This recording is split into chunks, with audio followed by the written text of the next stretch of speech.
Hello guys, welcome to my channel. और इस video में हम इलेक्ट्रोस्टैटिक्स ऑफ कंडक्टर को समझेंगे। चैप्टर नंबर 2 का टॉपिक है।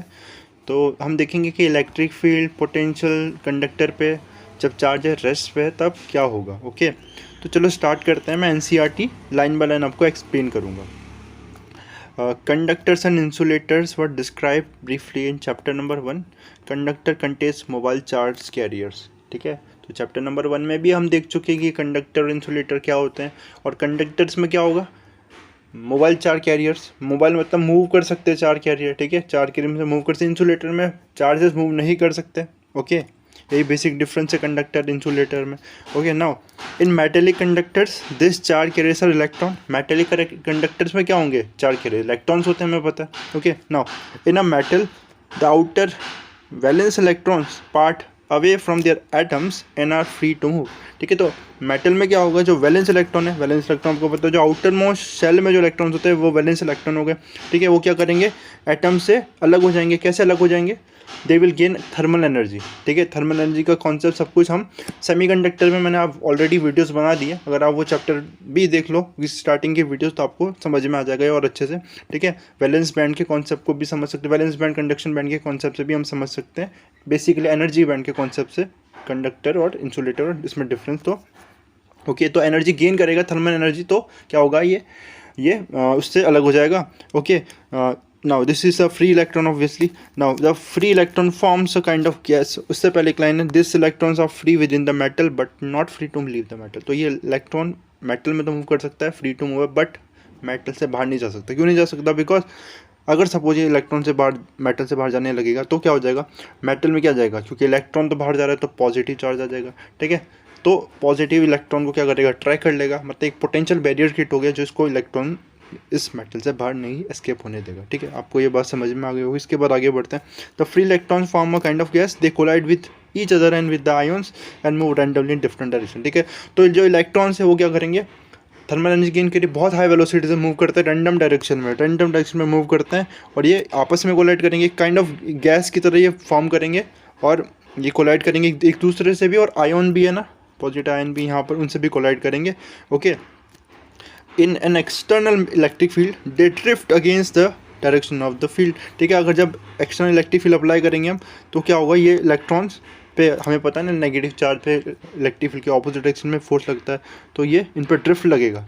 ठीक है, ये ड्रिफ्ट करेंगे इलेक्ट्रिक फील्ड के डायरेक्शन में। ठीक है, और इसी से इलेक्ट्रिक करंट जो है बेसिकली ड्रिफ्ट ऑफ इलेक्ट्रॉन की वजह से। ओके, तो उसको हम चैप्टर नंबर 3 में देखेंगे।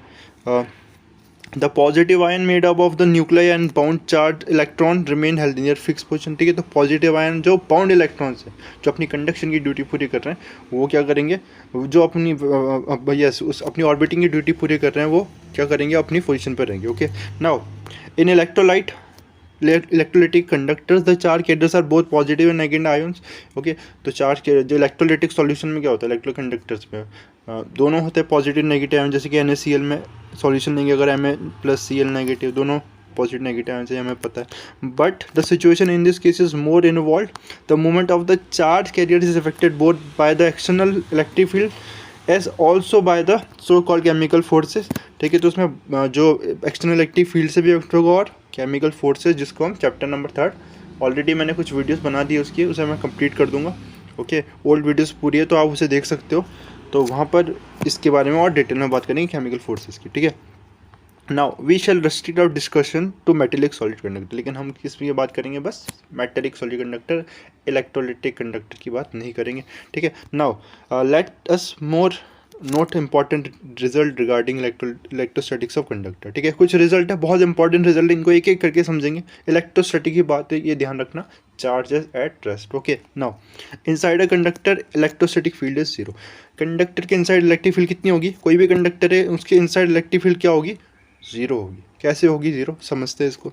ठीक है, कंसिडर अ कंडक्टर न्यूट्रल और charge, there may also be an external electric field in the static situation when there is no current inside or on the surface of the conductor, electric field is 0 everywhere in such a conductor। ठीक है, जैसे कि अगर मैं बोलो एक conductor है, ठीक है, इस कंडक्टर स्लैब है मेरे पास, एक मेटेलिक स्लैब है, इसको मैंने क्या किया है, इलेक्ट्रिक फील्ड में प्लेस किया है। अगर मैंने इसको इलेक्ट्रिक फील्ड में प्लेस किया है, ठीक है, तो क्या होगा, तो और मैं बोल रहा हूँ ये इसमें क्या है, चार्जेस, सर वो चार्जेस है या नहीं है फ़र्क नहीं पड़ता, दोनों ही चीज़ टूटने कंडीशन में न्यूट्रल या चार्ज है, ठीक है।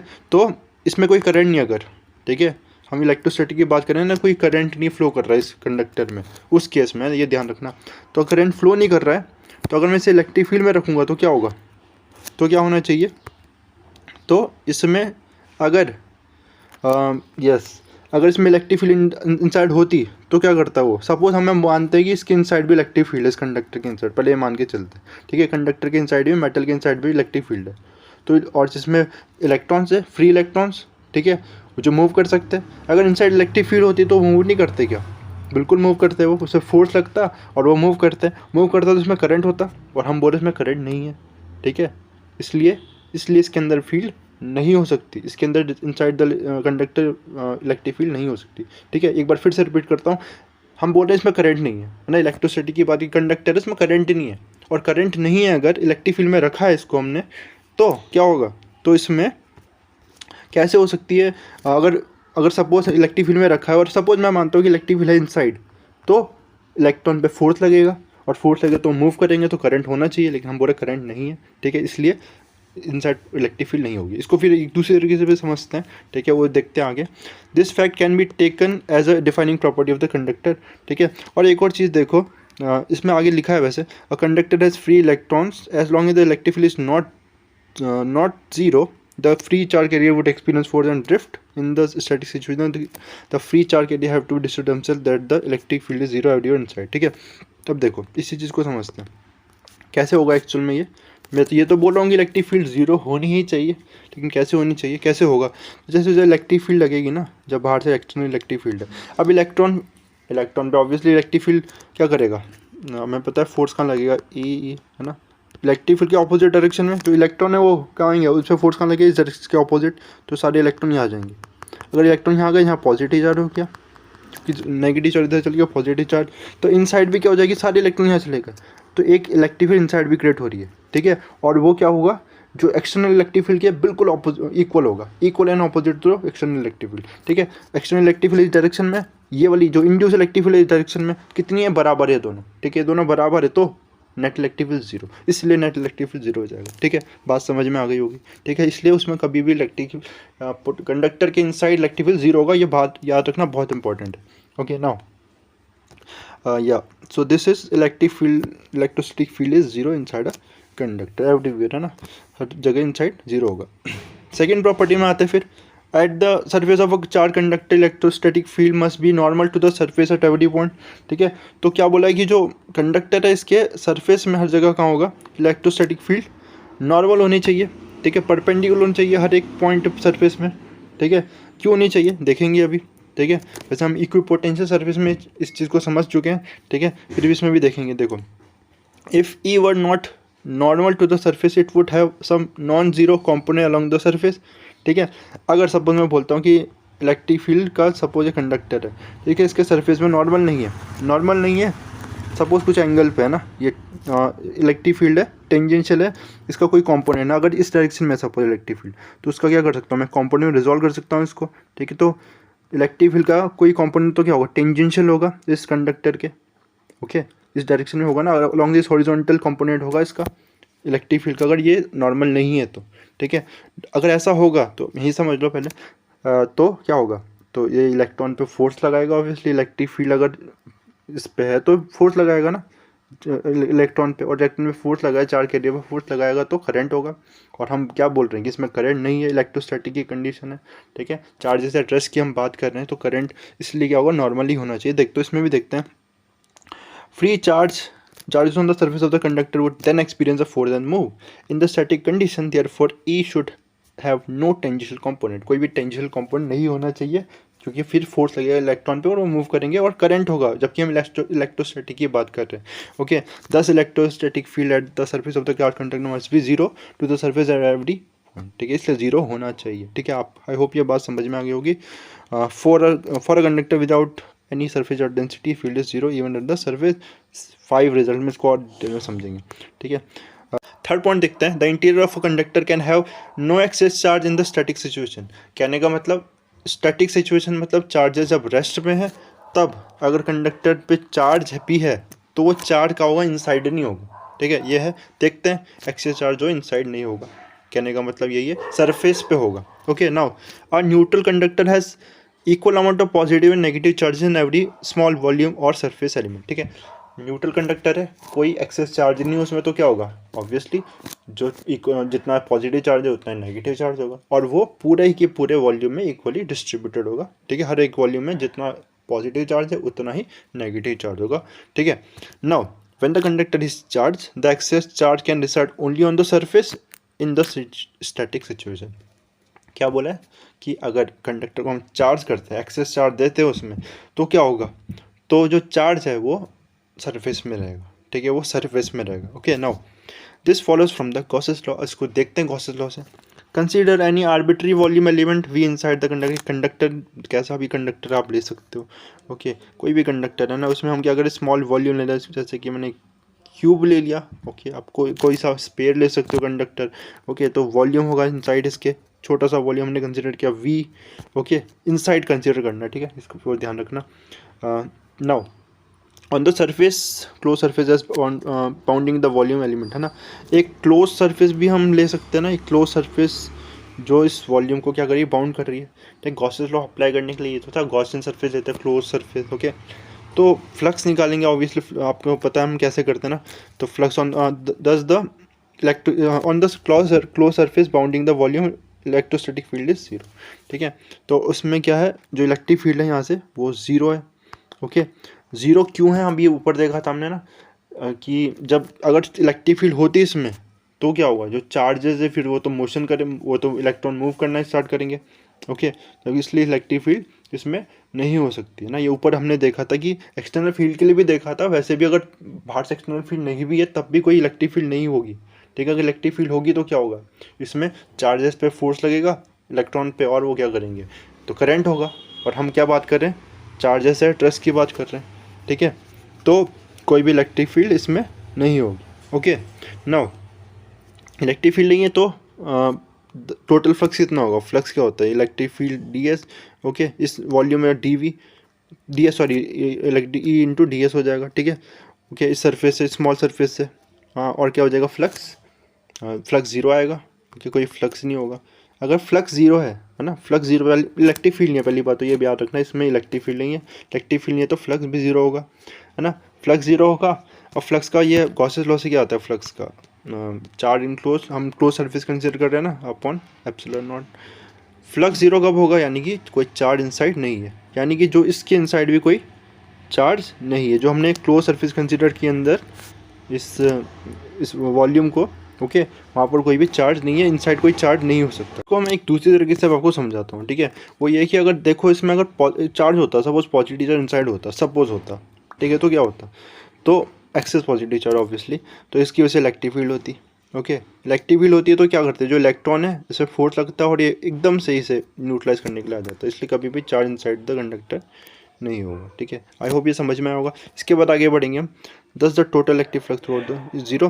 Hence by Gauss's law there is no net charge enclosed by S, but the surface can be made as small as you can, like, ठीक है। तो इसमें कोई भी चार्ज नहीं होगा, ठीक है। कोई भी सरफेस, जो हमारी क्लोज सरफेस हमने देखी थी, गॉसियन सरफेस जो वॉल्यूम को इनक्लोज करती है, उस पर कोई भी चार्ज नहीं होगा। तो volume we can be made vanishingly small, this mean there is no net charge, और उस वॉल्यूम को हम छोटे से छोटा कंसिडर कर सकते हैं, और यानी कि किसी तो वॉल्यूम में चार्ज नहीं है, तभी तो गॉसियन पूरा जो फ्लक्स आया वो ज़ीरो आया ना। तो यानी कि पॉइंट भी कंसिडर कर सकते हैं वॉल्यूम को, यानी कि किसी भी पॉइंट पे चार्ज ही नहीं होगा, है ना। उस इनसाइड किसी भी पॉइंट पे क्या नहीं होगा, चार्ज नहीं होगा, ठीक है। This mean that there is no net charge at any point inside the conductor and any excess charge must reside at the surface. कोई भी एक्सेस चार्ज है वो सरफेस में ही होगा, कंडक्टर में, ओके। फोर्थ पॉइंट को समझेंगे। Electrostatic potential is constant through out the volume of the conductor and has the same value on its surface, ठीक है। तो जो इलेक्ट्रोस्टैटिक पोटेंशियल है पूरे वॉल्यूम में, इनसाइड और सरफेस में क्या रहेगा, कांस्टेंट रहेगा। इसको देखते हैं।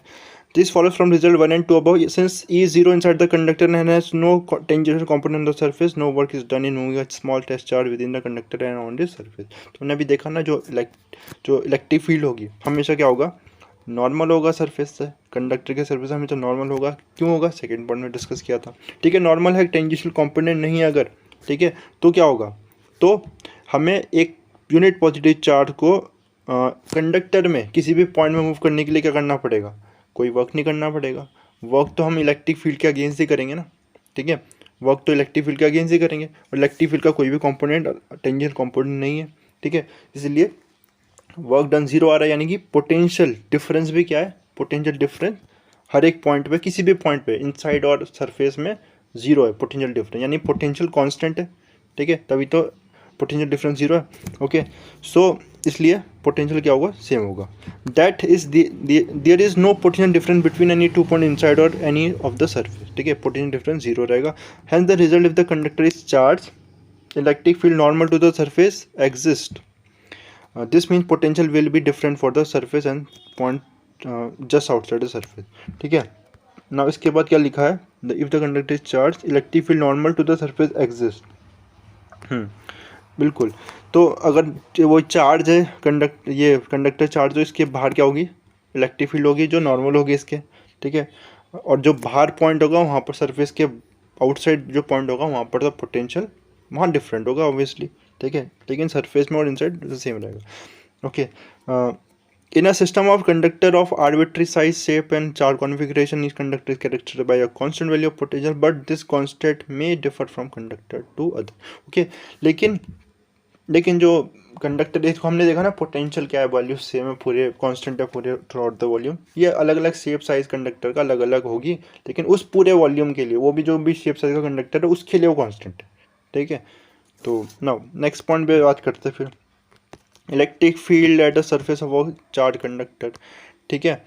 तो एक सरफेस पे इलेक्ट्रिक फील्ड कितनी होगी, इतनी होगी sigma upon epsilon not N cap vector में देखिए अगर इसको, जिसमें फिर sigma is the surface charge density and N cap is the unit vector normal to the surface in the outward direction, ठीक है। तो ये हम देख चुके हैं वैसे ना, वैसे हमने क्या देखा था, ये सरफेस चार्ज डेंसिटी का कॉन्सेप्ट हमने इनफाइनाइट शीट ऑफ चार्ज पहले चैप्टर में देखा था वहाँ। ओके, तो क्या होगा, एक चार्ज कंडक्टर है, उसमें जो सरफेस में इलेक्ट्रिक फील्ड होगी वो क्या होगी, ये है ना, एन कैप क्या है, unit vector normal to the surface, ठीक है, और सिग्मा क्या है, सरफेस चार्ज डेंसिटी मतलब चार्ज पर यूनिट एरिया, यही तो है सिग्मा। तो ये होगी इलेक्ट्रिक फील्ड, देखते हैं कैसे। To derive the result choose a pill box और short cylinder as the Gaussian surface about any point on the surface. तो क्या करते हैं इसके लिए, एक पी पॉइंट चूज करते हैं इस सरफेस में, है ना, जो कंडक्टर की सरफेस में, और यहाँ पर हम क्या करते हैं, गॉसियन सरफेस ड्रॉ करते हैं। गॉसियन सरफेस कैसी, तो एक सिलेंडर ड्रॉ किया, पिल बॉक्स बोला, पिल बॉक्स भी है ना, जिसमें पिल्स रखी रहती है ना, पिल बॉक्स उसे ही बोलता है आई थिंक, ठीक है। तो इसमें तो सिलेंडर इस टाइप, मतलब शेप इस टाइप का होगा, सिलेंडर शेप का। ओके, नाउ और कैसा होगा देखो ये सिलेंडर, इसके बारे में और डिटेल में देखते हैं। The pill box is partly inside and partly outside the surface of the conductor, ठीक है। जो पिल बॉक्स है तो आधा कंडक्टर के इनसाइड होगा और थोड़ा, मतलब पार्टली थोड़ा बाहर होगा इस कंडक्टर में, थोड़ा सा अंदर और थोड़ा पार्ट उसका बाहर होगा कंडक्टर से। Okay, now the if it has a small area of cross section delta S and negligible height, ठीक है, उसका एरिया क्या होगा, स्मॉल एरिया डेल एस है ना, लेकिन हाइट ध्यान रखना, नेग्लिजिबल हाइट है। क्यों बोला नेग्लिजिबल, हम सरफेस पे देखना चाह रहे हैं ना, अगर हाइट ज़्यादा ले लेंगे तो सरफेस के बाहर आ जाएगा। ओके, तो हम सरफेस पे देखना चाह रहे हैं, इसलिए हमने नेग्लिजिबल हाइट ली है, ठीक है, क्योंकि क्वेश्चन उस पॉइंट से पास होना चाहिए ना जहाँ से हम वो निकाल रहे हैं, इलेक्ट्रिक फील्ड निकाल रहे हैं। ओके, ये आपने चैप्टर 1 में देखा था, उस अगर नहीं समझ में ये बात तो पहले चैप्टर की वीडियोज़ देखना तो समझ में आ जाएगी, ठीक है। Now just inside the surface the electrostatic field is zero, ठीक है, और क्या होगा, सरफेस में इलेक्ट्रिक फील्ड जीरो है, ठीक है, सरफेस में तो ये हमने देख ही लिया है। Just outside the field is normal to the surface with magnitude E, ठीक है, इनसाइड इलेक्ट्रोस्टैटिक फील्ड जीरो है और आउटसाइड नॉर्मल है। ओके, आउटसाइड नॉर्मल है, अभी देखिए सेकंड पॉइंट देखा था।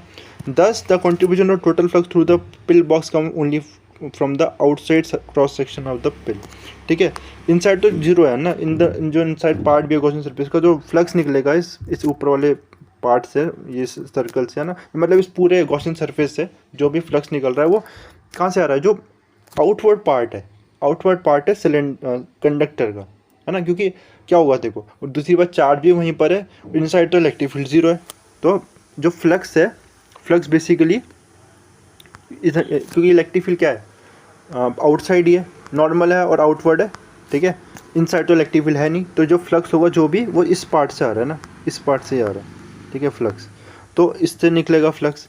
और नाउ ओके, इसके बाद this the contribution to the total flux to the pill box हम ओनली ना outside cross section of the pill, है ना, जो इससे आएगा the this equal E del S, okay. और कितना हो जाएगा फ्लक्स जो आ रहा है, ई डेल एस, ठीक है, स्मॉल एरिया फ्लक्स ये होता है, okay, electric field multiply the flux, okay, दोनों क्या है, नॉर्मल है, इसका जो दोनों के बीच में आएगा 0 डिग्री पैरेलल है। अगर क्या हुआ, अगर पॉजिटिव चार्ज हुआ तो पैरेलल है, अगर नेगेटिव चार्ज हुआ तो एंटी पैरेलल हो जाएगा, है ना, इलेक्ट्रिक फील्ड ऑपोजिट हो जाएगी फिर, ओके। तो इलेक्ट्रिक फ्लक्स आ जाएगा magnitude wise E del S हो जाएगा, ठीक है, प्लस माइनस देख सकते हैं हम चार्ज पे। Since over the area small area del s e may be considered as constant and e and del s are parallel और एंटी पैरेलल। अब स्मॉल एरिया हमने बात की थी स्मॉल एरिया की, तो उसके लिए हम e को कांस्टेंट मान सकते हैं उस स्मॉल एरिया के लिए, ठीक है। Now the charge enclosed by the pill boxes, इतना, इस पर कितना चार्ज है इस पिल बॉक्स में, सरफेस चार्ज डेंसिटी हमारी सिग्मा है, तो क्या करो सिग्मा को जितना इसका एरिया उससे मल्टीप्लाई कर दो, दैट इज डेल एस। तो ये पूरा चार्ज है इस पिल बॉक्स में, ठीक है, ये चार्ज आ गया, चार्ज इंक्लोज जो गॉसियन सरफेस में इतना चार्ज इंक्लोज्ड, ओके। फ्लक्स इतना आया, फ्लक्स आया ई डेल एस, ओके। क्या कर देंगे यहाँ देखो, और हमें पता है गॉस थ्योरम से फ्लक्स किसके इक्वल होता है, charge enclose upon epsilon not, यहाँ से ये कैंसिल हो जाएगा, तो जो हमारे पास बचेगा ये सिग्मा अपॉन एप्सिलॉन नॉट बच जाएगा, ठीक है। इसके बाद including the fact that electric field is normal to the surface we get the vector notation, ठीक है, जो इलेक्ट्रिक फील्ड है वो क्या है, नॉर्मल है, okay, to the surface, which is true for both sides, electric field is normal to the surface outward, और जब पॉजिटिव है तो चार्ज है तो आउटवर्ड होगा, नेगेटिव है तो इनवर्ड होगा, दोनों में लेकिन नॉर्मल होगा सरफेस की, ठीक है। फिर लास्ट पॉइंट पे आ जाते हैं, लास्ट पॉइंट की बात करेंगे, इलेक्ट्रोस्टैटिक शील्डिंग की बात करेंगे, समझेंगे इसको, ठीक है। Consider a conductor with a cavity with no charge inside the cavity, remarkable state result is that the electric field inside the cavity is zero, ठीक है। तो एक कंडक्टर है उसमें कैविटी, अगर आप डायग्राम में आगे देखें ना, कोई भी कैविटी है तो उसमें क्या होगा, बोला कि इलेक्ट्रिक फील्ड जीरो होगा, अगर कोई चार्ज ही नहीं उसके इनसाइड, ना उसके चार्ज कैविटी के इनसाइड कोई चार्ज नहीं, okay, whatever be the size and shape of the cavity and whatever be the charge on the conductor and the external field in which it might be placed, ठीक है।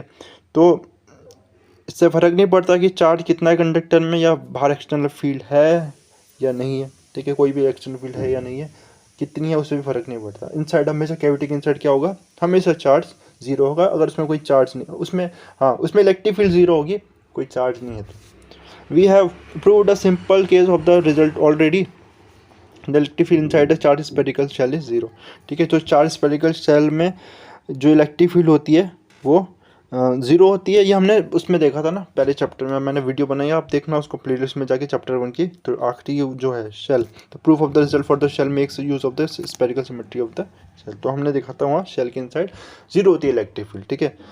But the vanishing of the electric field in the charge free cavity of conductor is as mentioned above a very general result.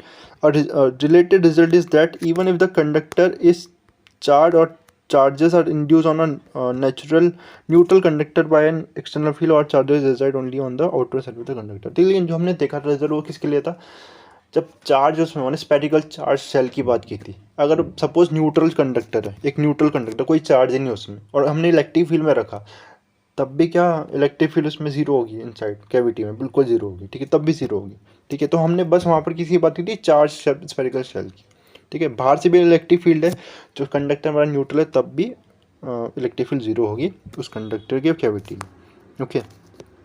The proof of the result noted here ना, तो यहाँ proof नहीं है, but we have note their important application, है ना, तो importance इस चीज़ का बहुत इंपॉर्टेंट है।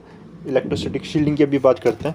What ever with the charge in the field configuration outside any cavity in the conductor remain shielded from the outside electric influence, ठीक है। इसका मतलब क्या है, अगर लाइटनिंग हो रही है, चांसेस है कि लाइटनिंग हो सकती है, और अगर आपको एक सेफ प्लेस ढूंढनी है तो क्या होगा, कार के इनसाइड, पूरा मेटल की कार है, कार के इनसाइड क्या होगा, कैविटी है, एक तरह से समझ सकते हैं मेटल का है और मेटल के इनसाइड कैविटी है, तो वहाँ पर इलेक्ट्रिक फील्ड डेफिनेटली जीरो होगी, ठीक है। तो that is the safest place to be in when there is chances of lightning, okay. तो वही चीज़ का है ना, इसलिए इंपॉर्टेंट है शील्ड करना है किसी को भी इलेक्ट्रिक फील्ड से, तो किसी भी मटेरियल को, किसी भी हम ऐसे डिवाइस को, तो सबसे बेस्ट जगह कहाँ है, मेटल के इनसाइड, एक मेटल, एक क्लोज मेटल के इनसाइड रख देंगे, तो that is the shielding. Okay, the field inside the cavity is always zero, this is known as electrostatic shield, है ना, शील्ड हो जाएगा जो बाहर की इलेक्ट्रोस्टैटिक फील्ड है उससे वो शील्ड हो जाएगा इनसाइड जो भी चीज़ है ना। This effect can be made use of protecting sensitive instrument from outside electric है ना। तो हमें सेंसिटिव इंस्ट्रूमेंट है जो इलेक्ट्रिक फील्ड के इन्फ्लुएंस में क्या उस पर चेंज जा सकता है, ख़राब हो सकता है, उसको हम शील्ड करके कहाँ रख सकते हैं, उसको एक मेटेलिक कंडक्टर कंटेनर में, जो भी बोलो, ठीक है, उसमें रख सकते हैं, तो वो शील्डेड रहेगा। ये summary of the important electric properties of conductor, ठीक है। तो 2.19 में इसका दे रखा है ये चीज़, है ना, इसी को समझा है।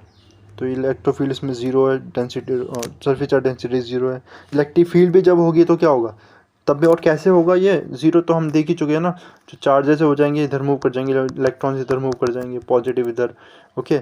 और तो इलेक्ट्रिक फील्ड नेट जो हमने जैसा पहला रिजल्ट या दूसरा रिजल्ट देखा था या तीसरा, इन तीनों में से सेम वैसे ही हो जाएगा। उसमें हम कंडक्टर के लिए देख रहे थे, हमने शेल के लिए देख लिया, ओके। इसके बाद वी वॉल्यूम है ना, और ये अगर शेल ऐसा है तब भी क्या होगा, इस केस में भी कैविटी ज़ीरो ही रहेगा, मतलब इलेक्ट्रिक फील्ड ज़ीरो ही रहेगा, उसमें कोई भी सरफेस चार्ज डेंसिटी नहीं रहेगी कैविटी के अंदर, ठीक है। तो आई होप मैंने ये एक्सप्लेनेशन 6 पॉइंट्स का अच्छे से दिया है, ठीक है। ट्राई किए, कोई मिस्टेक ना हो, फिर भी कोई मिस्टेक हुई एक्सप्लेनेशन में प्लीज़ कमेंट सेक्शन में बताना, ताकि और स्टूडेंट को भी समझ में आए, वो मिस्टेक कराए को कोई भी गलत ना पड़े, ये मेरी कोशिश रहती है, ठीक है। और लाइक कर देना वीडियो को अगर आपको वीडियो पसंद आई, समझ में आया, ठीक है। शेयर करना अपने फ्रेंड्स के साथ ताकि चैनल ग्रो कर सके और मैं और वीडियोज़ बनाता रहूँ, सारे चैप्टर कंप्लीट कर सकूँ, ठीक है। और सब्सक्राइब तो ज़रूर करना चैनल को, ठीक है, ताकि आपको नोटिफिकेशन मिलते रहे मेरी वीडियोज़ की, बेल आइकन को क्लिक कर देना, ठीक है। और लास्ट में थैंक्स फॉर वॉचिंग।